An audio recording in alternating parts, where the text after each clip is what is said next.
आपका स्वागत है। सभी को गुड मॉर्निंग। आज मैं आप लोगों के लिए जो है भारत के भौतिक स्वरूप को लेकर आया हूँ, उसके विभाजन को लेकर आया हूँ।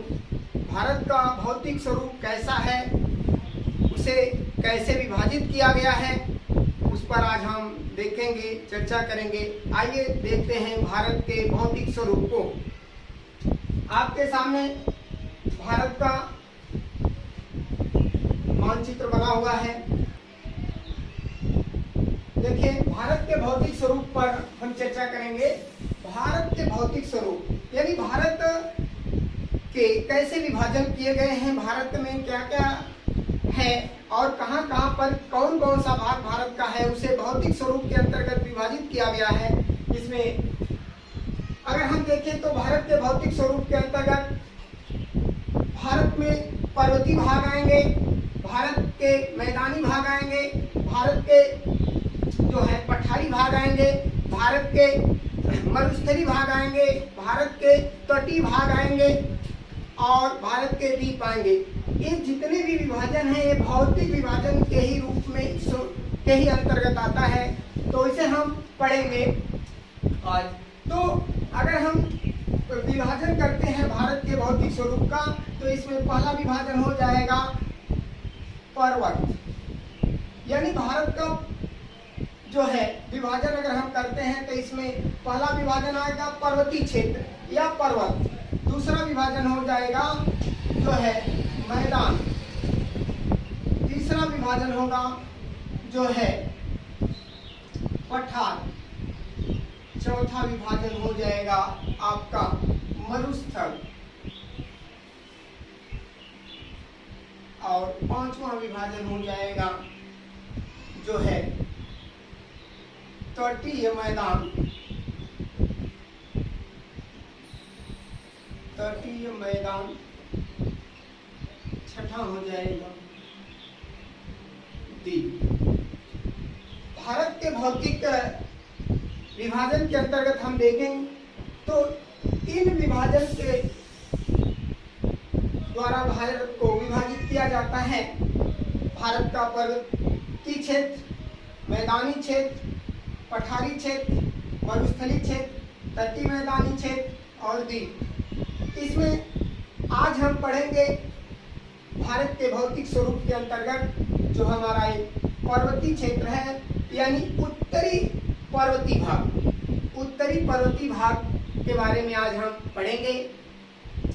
उत्तरी पर्वतीय भाग यानी देखिए, भारत का एक उत्तरी भाग है, ये दक्षिणी भाग है, पश्चिमी भाग है, पूर्वी भाग है। तो आज हम पर्वतीय भाग पढ़ेंगे, यानी उत्तर भारत का आज हम जो है अध्ययन करेंगे। तो उत्तर भारत में स्थित आपका क्या है, हिमालय। विशाल हिमालय भारत के उत्तरी भाग में स्थित है। इस पर हम आज देखेंगे। तो हिमालय का विस्तार जो है पश्चिम से पूर्व जो है भारत का जो विस्तार है वह 2400 किलोमीटर है।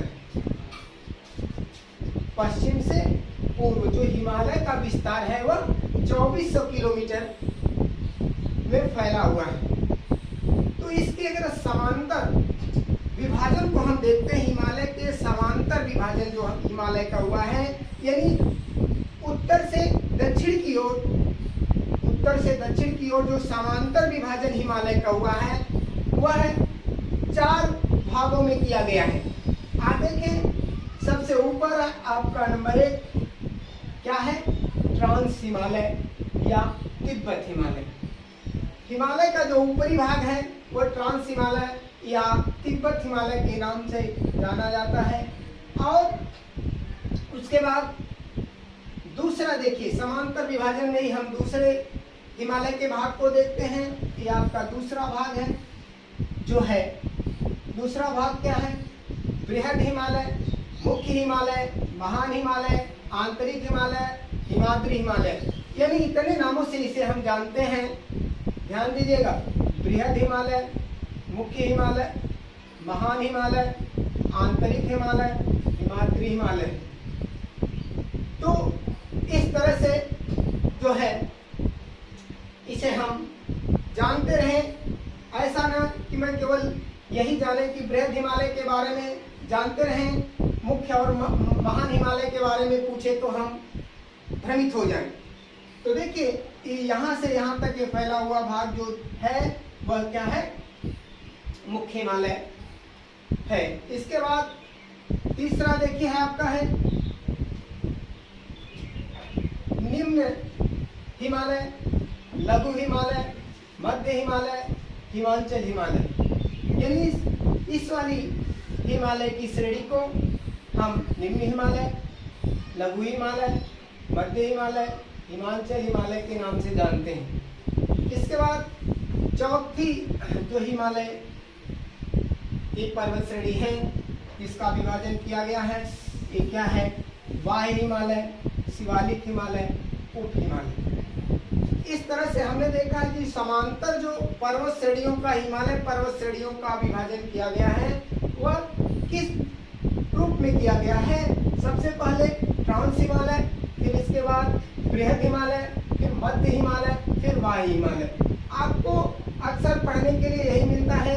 देखिए ट्रांस हिमालय, इसके बाद मिलता है बृहद हिमालय, इसके बाद मिलता है मध्य हिमालय, इसके बाद मिलता है शिवालिक हिमालय।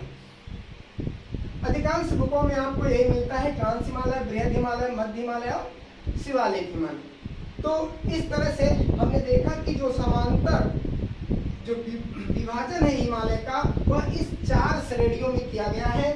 और मैं आपको बता दूं कि देखिए जो शिवालिक हिमालय है, जो शिवालिक हिमालय है, शिवालिक हिमालय जिसे हम उप हिमालय कहते हैं, उसी में आपका जो है देहरादून और हरिद्वार, देहरादून और हरिद्वार ये दोनों स्थान जो है इसी में स्थित है। यानी शिवालिक श्रेणी में ही कभी कभी प्रश्न आता है कि देहरादून स्थित है या हरिद्वार स्थित है, तो इसमें ऑप्शन दे दिया जाएगा ट्रांस हिमालय में, मुख्य हिमालय में या मध्य हिमालय में, शिवालिक हिमालय में। तो आप याद रखिएगा कि जो हमारा देहरादून और हरिद्वार है वो आपके शिवालिक हिमालय में ही स्थित है।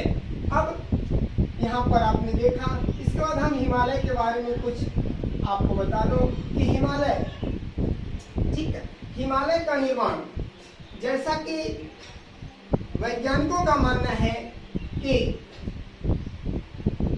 हिमालय वर्तमान समय में जहां पर हिमालय है वहां आज से लगभग 7 करोड़ वर्ष पूर्व वहां टेथिस सागर था और वहां पर यूरेशियन और इंडियन प्लेट, भारतीय और यूरेशियन प्लेट के टकराव के कारण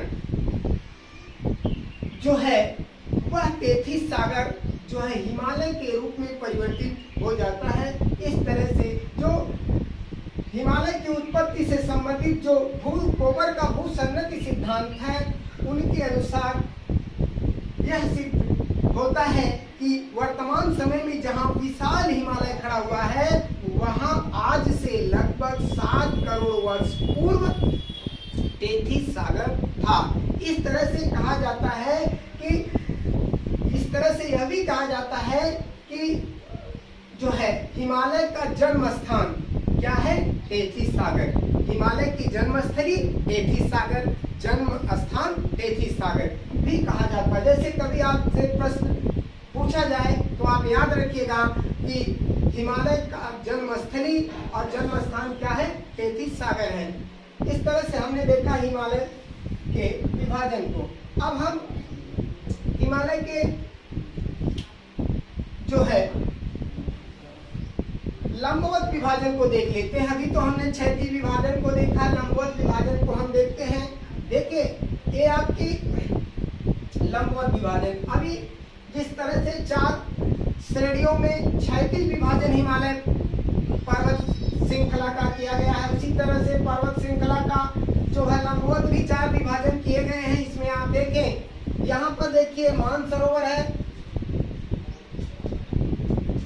मानसरोवर झील, मानसरोवर झील के पास से सिंधु नदी निकलती है जो तिब्बत से होते हुए जो है भारत के उत्तरी भाग से होती हुई जो है पाकिस्तान में प्रवाहित होती है। इस तरह से यहीं से एक नदी निकलती है जिसका नाम है सतलज नदी। यह जो है राकस से निकलती है, राकस ताल। ये दोनों नदियां जो है तिब्बत के मानसरोवर झील के पास से ही निकलती हैं। तो इन दोनों नदियों के बीच में जो हिमालय का क्षेत्र है, सतलज नदी और सिंधु नदी, सिंधु और सतलज नदी में जो हिमालय का क्षेत्र है, इस क्षेत्र को कश्मीर या पंजाब हिमालय कहा जाता है। कश्मीर या पंजाब हिमालय के नाम से हम जानते हैं कि इसको सतलज और सिंधु नदी के बीच के जो हिमालय का भाग है उसे हम क्या कहते हैं, कश्मीर या पंजाब हिमालय, जिसका विस्तार कितना है, जिसका विस्तार है 560 किलोमीटर। तो 560 किलोमीटर जो हिमालय का सबसे पश्चिमी भाग है, जो सिंधु और सतलज नदी के बीच में स्थित है, यह कश्मीर या पंजाब हिमालय के नाम से जाना जाता है। इसके बाद दूसरा भाग देखिए, ये तो देखिए पहला भाग हो गया। दूसरा भाग देखते हैं, ये पहला भाग हो गया। दूसरा भाग देखिए जो है सतलज और काली नदी। सतलज और काली नदी, ये काली नदी है और ये सतलज नदी है, ये भी तिब्बत से निकलती है। इन दोनों नदियों के बीच जो हिमालय का 320 किलोमीटर का जो क्षेत्र है या विस्तार है, इसको हम कुमाऊं हिमालय के नाम से जानते हैं। उसको हम कुमाऊं हिमालय के नाम से जानते हैं। देखिए इसकी दूरी क्या है, 320 किलोमीटर। यानी 320 किलोमीटर का जो सतलज और काली नदी के बीच का भूभाग है, क्षेत्र है हिमालय पर्वत श्रेणी का, वह कुमाऊं हिमालय के नाम से जाना जाता है। इसके आगे हम चलते हैं तो यहाँ पर हम देखते हैं काली नदी और त्रिस्ता नदी। ठीक है, काली और त्रिस्ता नदी जो है के बीच का जो भूभाग है या बीच का जो हिमालय का क्षेत्र है, वह जो है नेपाल हिमालय के नाम से जाना जाता है, जिसकी लंबाई कुल है जो है 800 किलोमीटर। 800 किलोमीटर के क्षेत्र में फैला हुआ जो हिमालय क्षेत्र है, ये यहाँ से यहाँ तक जो काली और तीस्ता नदी के बीच का क्षेत्र है, वह जो है नेपाल हिमालय के नाम से जाना जाता है। तो इस तरह से आपने देखा कि 3 भाग हुए। पहला आपने देखा कश्मीर या पंजाब हिमालय, दूसरा कुमाऊं हिमालय, तीसरा है नेपाल हिमालय। अब आता है अगला विभाजन। ये देखिए चौथा जो विभाजन है, लंबवत विभाजन जो हिमालय पर्वत श्रेणी का। देखिए ये तीस्ता नदी है, ये ब्रह्मपुत्र नदी, तीस्ता नदी और ये ब्रह्मपुत्र नदी। तीस्ता और ब्रह्मपुत्र नदी के बीच, तीस्ता और ब्रह्मपुत्र नदी के बीच जो 750, देखिए यहाँ से लेके यहाँ तक का जो क्षेत्र है, जो 750 किलोमीटर की दूरी में फैला हुआ क्षेत्र है हिमालय का, वह जो है असम हिमालय के नाम से जाना जाता। इस तरह से आपने देखा कि अगर हम लंबवत विभाजन को देखते हैं तो पहला आता है सिंधु और सतलज नदी के बीच कश्मीर या पंजाब हिमालय, सतलज और काली नदी के बीच कुमाऊं हिमालय, काली और तीस्ता नदी के बीच नेपाल हिमालय जो है, तीस्ता और ब्रह्मपुत्र नदी के बीच असम हिमालय।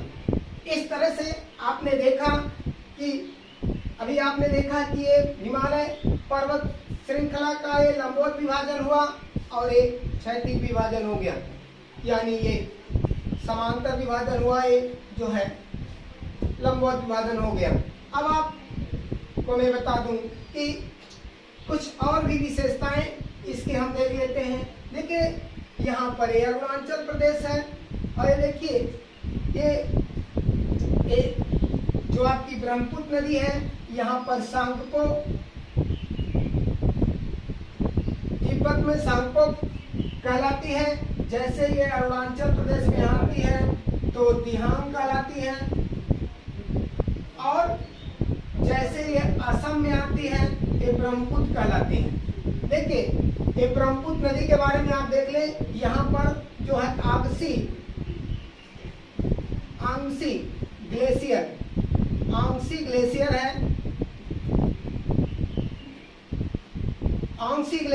आंगसी ग्लेशियर से जो है तिब्बत के मानसरोवर झील के पास आंगसी ग्लेशियर से एक ब्रह्मपुत्र नदी निकलती है। इसका उद्गम है, यह तिब्बत में सांको कहलाती है। जैसे ये भारत में अरुणाचल प्रदेश में जो है प्रवेश करती है तो यह दिहांग कहलाती है, और जैसे ये असम में प्रवेश करती है, असम में जैसे ये प्रवेश करती है ये ब्रह्मपुत्र कहलाती है, और जैसे ये ब्रह्मपुत्र बांग्लादेश में प्रवेश करती है तो जमुना कहलाती है। इस तरह से असम में यह ब्रह्मपुत्र कहलाती है, और अरुणाचल प्रदेश में दिहांग कहलाती है, और तिब्बत में सांको कहलाती है, और बांग्लादेश में जमुना कहलाती है। एक ही नदी के कई नाम स्थान विशेष के संदर्भ में मिलते हैं। इस तरह से यहाँ पर देखिए नमचा बरवा यह सबसे ऊंची पूर्वी भारत की या हिमालय की सबसे पूर्वी चोटी है। सबसे पूर्वी चोटी क्या है? नमचा बरवा, सबसे पूर्वी चोटी। सबसे पूर्वी चोटी नमचा बरवा। तो आपने देखा कि नमचा बरवा सबसे पूर्वी चोटी ये है कहाँ? अरुणाचल प्रदेश में। अब हम और भी कुछ विशेषताओं को देख लेते हैं। देखिए भारत की सबसे ऊंची चोटी का नाम आप जानते हैं कि केटू है। लेकिन वर्तमान समय में अगर देखा जाए, वर्तमान समय में अगर हम देखें तो भारत की सबसे ऊंची चोटी जो है कंचनजंगा है। अब देखिए यहां पर ये सबसे ऊंची चोटी केटू है, लेकिन अगर पूछा जाए वर्तमान भारत की सबसे ऊंची चोटी तो कंचनजंगा है। क्यों? क्योंकि जो केटू है ये पीओके में स्थित है, ठीक है, ये पाक अधिकृत कश्मीर। तो इस तरह से यह वर्तमान समय में भारत में नहीं है, ये विवाद में पड़ा हुआ है। इस तरह से अगर केटू के बाद अगर भारत की कोई सबसे ऊंची चोटी है तो वो कंचनजंगा है। तो यह है जो है एक केटू की ऊंचाई आप देख रहे हैं 8,611 मीटर ये ऊंचाई है। ये भारत की सबसे ऊंची चोटी है। लेकिन वर्तमान समय में भारत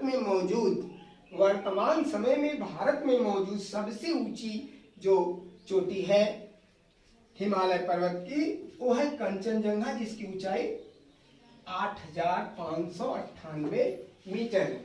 इस तरह से अब ये जो केटू, कभी कभी प्रश्न आता है कि भारत की सबसे ऊंची चोटी केटू स्थित है, कहाँ स्थित है, किस पर्वत श्रेणी में स्थित है? तो यह है काराकोरम पर्वत श्रेणी में। काराकोरम पर्वत श्रेणी में ही यह स्थित है। कौन? केटू। इस तरह से केटू के बारे में आपने देखा कि केटू सबसे क्या है, सबसे ऊंची चोटी है भारत की, और किस पर्वत श्रेणी में है? काराकोरम पर्वत श्रेणी में, ठीक है। और यहीं लद्दाख में, देखिए ये स्थान है आपका, ये लद्दाख में पड़ता है। यहीं पर एक सबसे ढाल वाली चोटी है, विश्व की सबसे तीव्र ढाल वाली चोटी भारत में स्थित है। विश्व की सबसे, देखिए राकापोसी चोटी जो है विश्व की सबसे तीव्र ढाल वाली चोटी है, विश्व की सबसे तीव्र ढाल वाली चोटी है। इस तरह से आपने देखा कि विश्व की सबसे तीव्र ढाल वाली चोटी क्या है? राकापोसी है, जो लद्दाख में स्थित है। यहीं पर लद्दाख है, यहीं पर आपका लद्दाख।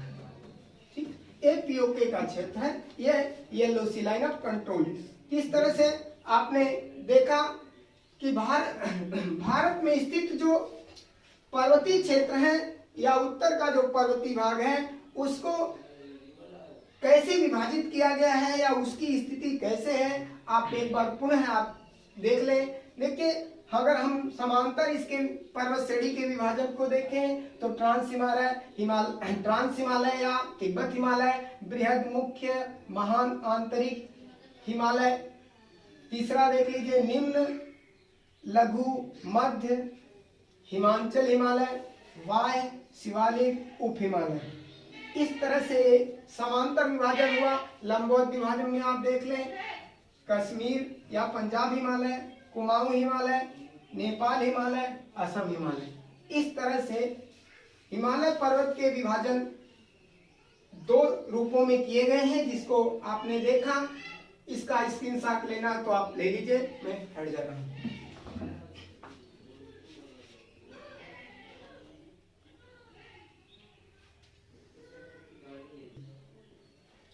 आइए, आज हमने इसको देखा और यहीं पर हम आज का क्लास समाप्त करते हैं। अगले दिन हम अगले वीडियो के साथ आप लोगों के सामने आएंगे। आज के लिए इतना ही। जय हिंद, जय भारत।